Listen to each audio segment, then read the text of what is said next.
Hello mga kaboss. Dito tayo ngayon sa Jokno Boulevard. Ito yung Encanto Paris Overload.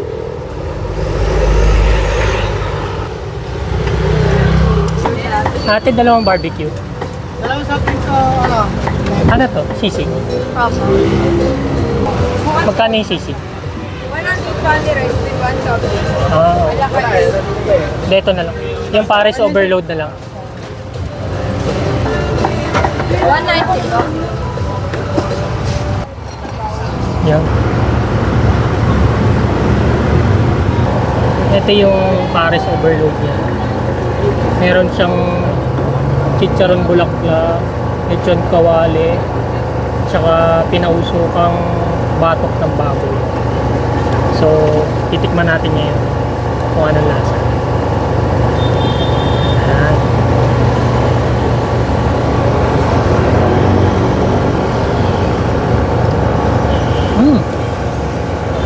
Sarap ng sabaw.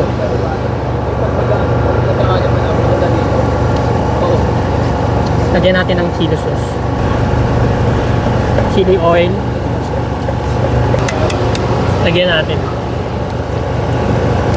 Kasi usually, yung mga pares, pag kumakain ako ng pares, nilalagyan ko talaga ng egg.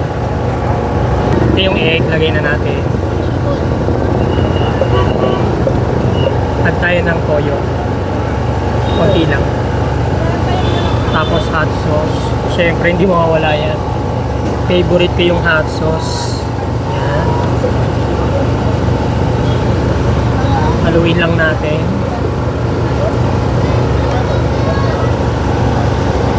Yan. Panalo, di ba? So, tikman na natin.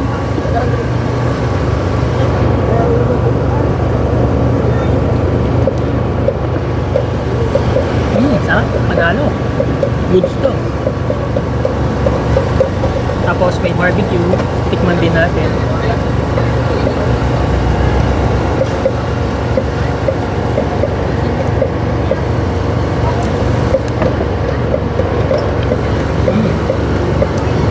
Natural na barbecue lang siya, yung mga nabibili natin sa mga kanto. Pero malasa yung pork niya. Isang overload? Walang party ay walang overload, dalawang party to. Ayan, alis sa baw yan. Maliit po. Dalawang balik na tayo. tatlo po tayo. Alright. Okay, mainit. Ayan, ito na yung sabaw. Pangalawang balik.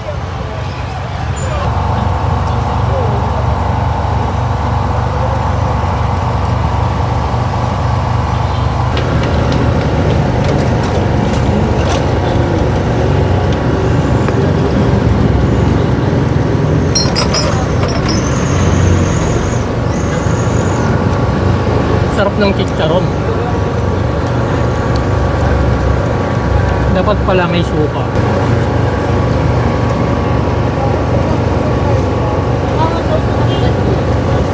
Okay, ito. Panalo yung Paris dito. Dito sa likod ko yung Parisan ni Diwata. Ayun nyo, kung makikita nyo, medyo marami din kumakain. Siyempre kumain na tayo dyan. Kaya dito muna tayo kumain kay Encanto Paris Overload. Grabe, solid. Nabusog ako dito sa Encanto Paris Overload. Sulit yung 100 na dito. Ito hindi ko nga naubos. Sa kanya ko na lang binigay. Solid dito, punta kayo. Sabi ko nga sana pagtamali. Kayo ba yung nandun sa kabila? Sabay yung Senado banda? Oo. Oo. Nakainan ko na kayo. Oo. Kami na doon yung may maliit lang na yerong bukas. Ayan si Ma'am Juliet oh.